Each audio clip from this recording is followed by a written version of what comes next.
Hi hello welcome to NIN media. కుల వివక్ష ఇంకా ఎక్కడుంది అని చెప్పేసి చాలామంది మాట్లాడుతూ ఉంటారు. రిజర్వేషన్స్ టాపిక్ వచ్చినా కానీ వివక్షతకు సంబంధించినటువంటి అంశాన్ని మనం మాట్లాడినా కానీ ఆ వీడియోస్ చేసినా కానీ మా కింద కామెంట్ బాక్స్లో చాలామంది వచ్చేసి కులం ఇంకా లేదు, కులం అంతా అయిపోయింది, ఇప్పుడు ఎస్సీ ఎస్టీలే ఎక్కువగా లబ్ధి పొందుతున్నారు, అసలు కుల వివక్ష ఎక్కడ లేదు అని చెప్పేసి మాట్లాడతారు అగ్రకులాల వాళ్ళు.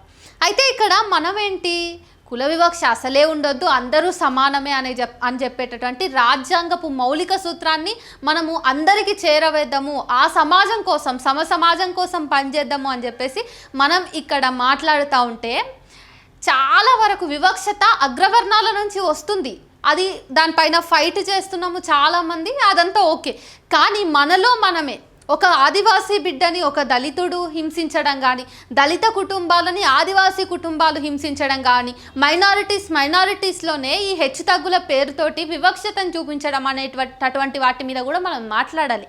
ఎప్పుడు కుల వివక్షత గురించి, మతానికి సంబంధించినటువంటి మారణ హోమం గురించి మాట్లాడినా కానీ అగ్రవర్ణాలు నిమ్న వర్గాల మీద చేసేటటువంటి వివక్షత గురించే మనం ఎంతసేపు మాట్లాడుకుంటున్నాం. కానీ మనలో మనకు ఉన్నటువంటి లోపాల గురించి, మనలో మనం పాటిస్తున్నటువంటి వివక్షతల గురించి, కుల జాడ్యం గురించి మనం మాట్లాడుకోలేకపోతున్నాం. కానీ ఇది ఖచ్చితంగా మాట్లాడుకోవాల్సినటువంటి అంశం. దానికి ఎగ్జాంపుల్గా ఒక అలారం లాంటి మెసేజ్ ఇప్పుడు మనకి ఈరోజు వార్తాపత్రికలో వచ్చింది. ఈనాడు పత్రిక మీరు ఓపెన్ చేసినట్టయితే ఇదివరకే మీరు చదివి ఉండాలి. ఇంతకీ విషయం ఏంటంటే, ఒక ఆదివాసీ మహిళ, ఒక దళిత బాలుడు, ఒక అబ్బాయి ఇద్దరూ ప్రేమించటం వల్ల వాళ్ళ ప్రేమను మహిళ ఎవరైతే యువతి ఉన్నారో ఆ యువతి ఇంట్లో ఒప్పుకోకపోవడంతో వాళ్ళిద్దరూ బయటికి వెళ్ళిపోయి పెళ్లి చేసుకున్నారు. బయటనే పెళ్లి చేసుకొని అదే గ్రామంలోకి వచ్చినప్పుడు ఆ గ్రామస్తులు వాళ్ళిద్దరూ వేరే వేరే కులాల వాళ్ళు కాబట్టి, ఇద్దరు ఎస్సీ ఎస్టీలు అయినప్పటికీ ఇక్కడ మీరు గుర్తుపెట్టుకోవాల్సింది, ఇద్దరు వేరే వేరే కులాలకు సంబంధించిన వాళ్ళు కాబట్టి పెళ్లి చేసుకున్నందుకు ఈ యువతికి సంబంధించినటువంటి కుటుంబ సభ్యుల్ని వెలివేయాల్సి ఉంది వాళ్ళ గ్రామ రూల్స్ ప్రకారం.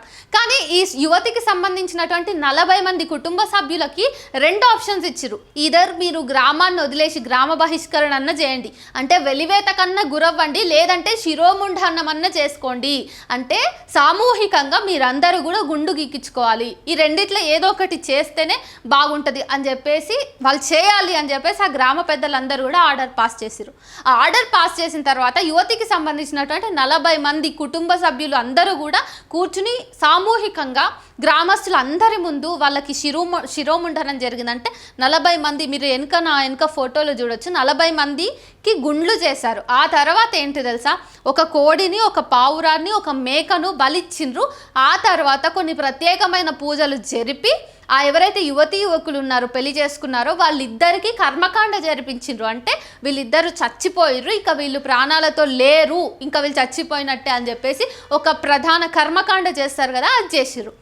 సో ఇంత పెద్ద మూఢాచారాలు కులం చుట్టూతా పాతుకొని ఉన్నాయి. పోనీ ఇందులో ఎవరైనా అగ్రవర్ణాల వాళ్ళు ఇన్వాల్వ్ అయినరా అంటే మహా అంటే గ్రామ పెద్దలు తప్ప ఎవరు ఇన్వాల్వ్ అవ్వలేదు. చూడండి, మనకి ఎస్సీ ఎస్టీలు ఈరోజు వెనుకబడ్డ తరగతుల వాళ్ళు కాబట్టి వాళ్ళకంటూ ప్రత్యేకంగా రిజర్వేషన్స్ ఉన్నాయి, వాళ్ళకంటూ సమాజంలో వాళ్ళు ముందుకు రావడానికి రాజ్యాంగం తరఫున కొన్ని విధి విధానాలు ఉన్నాయి. అయినప్పటికీ కూడా ఈరోజు ఎస్సీలు ఎస్టీలలోనే ఎవరైతే కింద ఉన్నారో వాళ్ళలో వాళ్ళే గొడవ పడ్డప్పుడు పైన వాళ్ళతో మనం ఎట్లా ఫైట్ చేయగలుగుతాము? అసలు ఇంతకీ ఈ ఘటన మొత్తం ఎక్కడ జరిగింది అంటే ఒడిశాలోని రాయగడ జిల్లా కాశీపూర్ సమితిలో జరిగింది ఇదంతా ఘటన. అంటే చూడండి, ఒడిశా మన భారతదేశమే కదా. సో మన భారతదేశంలోని ఒక భూభాగంలోనే కుల వివక్ష ఇంత దారుణంగా ఉంది. అంటే ఏమవుతుంది, ఇప్పుడు ప్రేమ పెళ్ళిళ్ళు చేసుకుంటే ఏమవుతుంది? ఒకవైపు నుంచి మనం కులం మొత్తం అంతరించిపోవాలి, కులాంతర వివాహాలు వర్ధిల్లాలని చెప్పేసి మాట్లాడుతున్నాం, మీటింగ్లు పెట్టుకుంటున్నాం, రౌండ్ టేబుల్ సమావేశాలు పెట్టుకుంటున్నాం. కానీ ఏవి జరిగినా కూడా నగరాల్లోనే మెట్రోపాలిటన్ సిటీస్కే పరిమితం అవుతున్నాయి తప్పిస్తే గ్రామీణ స్థాయిలోకి వెళ్ళి చూస్తే కులాహంకారము, ఈ మతమౌఢ్యం అనేది ఇంకా పచ్చిగా అట్లానే ఉన్నది. ఈరోజు ఆ యువతికి సంబంధించినటువంటి కుటుంబం మొత్తము సామూహికంగా గుండు కొరిగించుకున్నారంటే వాళ్ళు ఎంత అవమానానికి ఫీల్ అయి ఉంటారు. అంటే నువ్వు ఒక ఊరి ప్రజలందరి ముందు ప్రేమ వివాహం చేసుకున్న కారణం వల్ల నీ కుటుంబంలో ఒక వ్యక్తి ప్రేమించినందుకు, ప్రేమించడం అనేది ఏమైనా తప్ప, ఏమైనా పాపమాపోని, అదేమైనా మనుషుల చావును కోరుకుంటుందా? ప్రేమ ఎప్పుడైనా సరే ఇద్దరు వ్యక్తులు కలిసి ఉండడానికి మాత్రమే కదా దోహదం చేసేది. ప్రేమించడం అనేది మానవ సహజ లక్షణం కదా.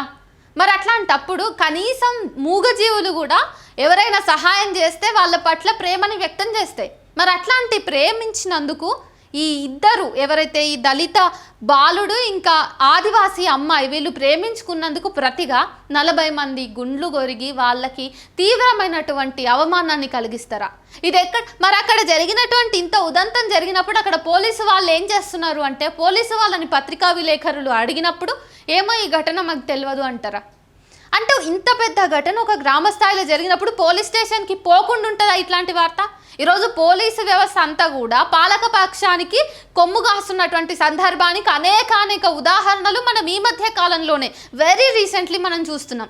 మరి ఈ నేపథ్యంలో ఒక గ్రామీణ స్థాయిలో ఒక గ్రామ స్థాయిలో ఇంత పెద్ద ఎత్తున 40 మంది శిరోముండనం జరుగుతున్న సందర్భంలో ఆ విషయము ఆ పోలీస్ స్టేషన్ పరిధిలో తెలియకుండా ఉంటుంది అంటే ఎట్లా నమ్మాలి? కేవలం ఈ వివక్షతను ప్రజలందరి లోపలికి ఇంకా చొచ్చుకుపోవడానికి జరుగుతున్నటువంటి ప్రయత్నంలో భాగంగా ఇక్కడ పోలీసు వాళ్ళు చేతులు దులుపుకుంటున్నారు మాకు తెలియదు అని చెప్పి. ఎక్కడైనా తెలియకుండా ఉంటుందా? దీని వెనక కేవలం ఎస్సీ ఎస్టీల ఇద్దరి మధ్య ఉన్నటువంటి గొడవ అయినా ప్రత్యక్షంగా అగ్రవర్ణాలు అక్కడ పాల్పంచుకోకపోయినా కానీ చాలా సక్సెస్ఫుల్గా ఈ కులానికి సంబంధించినటువంటి వివక్షతను కింది స్థాయిలో ఉన్నటువంటి వాళ్ళకి కూడా అలవాటు చేసిర్రు అనేది మనం ఇక్కడ అర్థం చేసుకోవాలి. ఈ కాస్ట్ డిస్క్రిమినేషన్ అనేది ఎంతగా నార్మలైజ్ అయిపోయింది అంటే, ఎవరైతే ఎస్సీ ఎస్టీలోని వాళ్ళు ఉన్నారో వాళ్ళు కూడా అలవాటు చేసుకున్నారు. లేదు నేను దీనికి అర్హుడినే, లేదు నేను ఒక నిమ్న జాతీయుడిని కాబట్టి నేను ఇప్పుడు ఖచ్చితంగా పెద్ద కులం వాళ్ళని ప్రేమించొద్దు, వాళ్ళ వైపు కన్నెత్తి చూడొద్దు అనేటటువంటి ఆ నార్మలైజింగ్ అనేది అంత దారుణంగా ఆ కండిషనింగే అట్లా తయారైంది. అందుకనే ఎవరు కూడా నిమ్న వర్గాల్లోంచి ఉన్న వాళ్ళు కాన్ఫిడెంట్గా ఉండరు.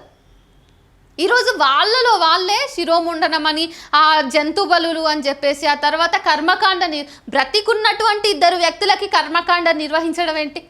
పెళ్ళి అంటేనే కొత్త జీవితం మీద కొత్త ఆశలు తీసుకొని కదా వాళ్ళు ముందుకెళ్ళాలని చాలా భవిష్యత్ ప్రణాళికలు వేసుకొని ఉంటారు కలిసి బతకడానికి.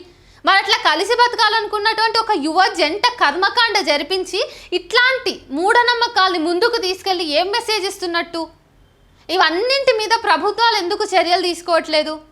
ఒక లౌకిక దేశంలో ఇద్దరు వ్యక్తులు స్వేచ్ఛాయుతమైన డెమోక్రాటిక్ కంట్రీలో ఇద్దరు వ్యక్తులు ప్రేమించుకోవడానికి కులాలు మతాలు అడ్డొస్తున్నాయి అన్నప్పుడు ప్రభుత్వాలు ఎందుకు చర్యలు తీసుకోవట్లేదు?